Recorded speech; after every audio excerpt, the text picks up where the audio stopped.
You found it. Your home for the best content on your favorite team, the Fighting Tigers of LSU. Do us a favor. Subscribe to the channel. Leave your comments below. Be sure to smash that like button.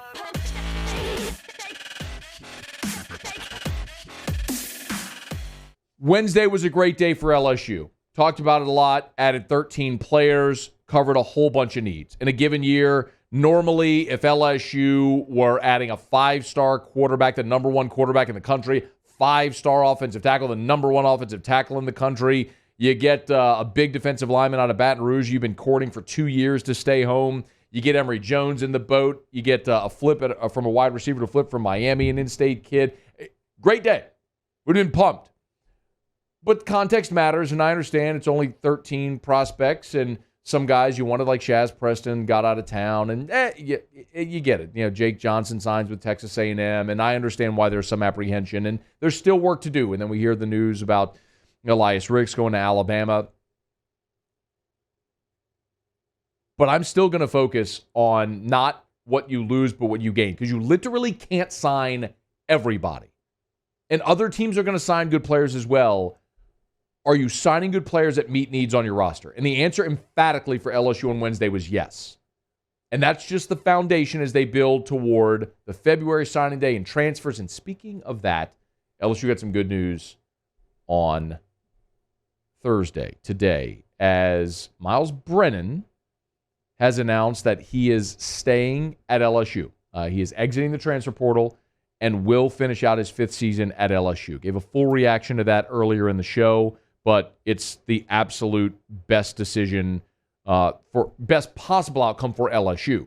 They were going to have to go into the transfer portal anyway to get a quarterback. Why not just get the guy that's been here for 4 years already?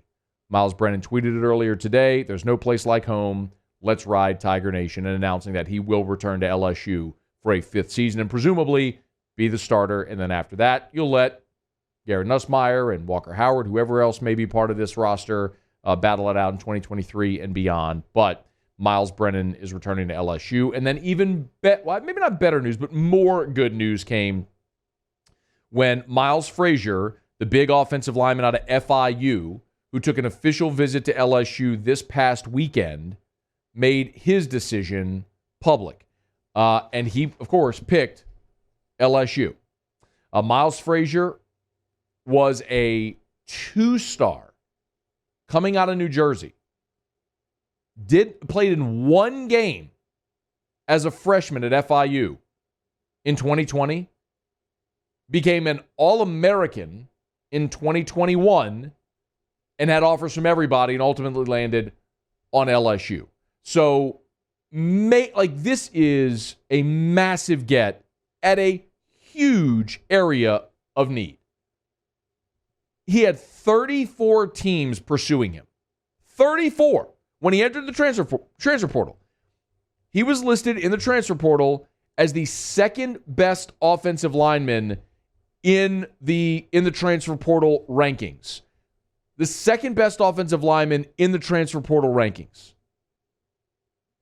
You are in a desperate spot right now, a desperate spot for offensive linemen, where you need guys that can contribute immediately, not only just contribute, but be a starter immediately.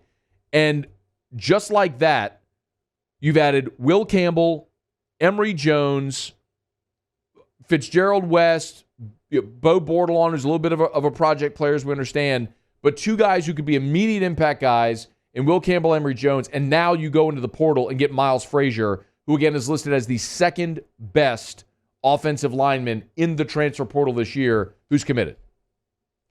Again, a 2-star offensive lineman when he was coming out of New Jersey. He had only small school offers. He had offers from FIU, Toledo, Bowling Green, Buffalo, and Central Michigan. I mean, this was not a highly sought-after prospect when he signed.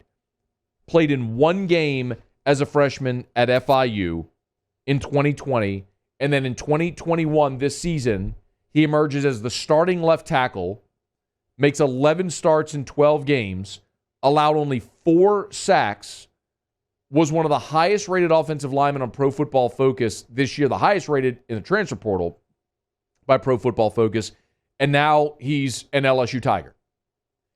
You got him on campus last weekend for an official visit. Brian Kelly and his staff obviously did great work.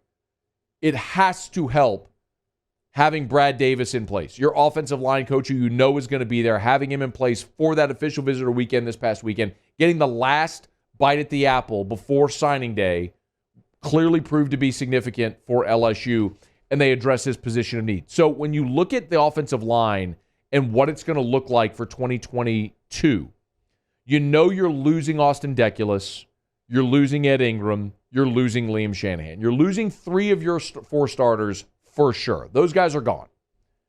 Remains to be seen what Chasen Hines and Cam Wire will do. Both could leave, both could return. We'll wait and see. But for the immediate short term in this conversation, let's assume that they're both going to leave. Or just assume.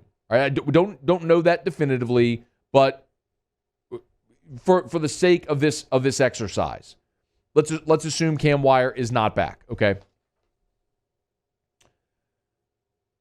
You return Anthony Bradford, who you know can play guard or tackle, and they're very high on him. Garrett Dellinger, who was forced into some really tough spots as a true freshman offensive lineman, playing left, right, guard, tackle. Tough spot, held his own, even was in some extra offensive line, like jumbo packages. They're very high on what he can be.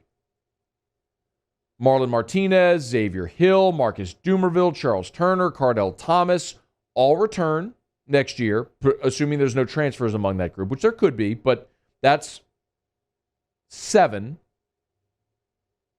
And then you're adding Frazier, Campbell, Emory Jones, Fitzgerald West, and Bordelon.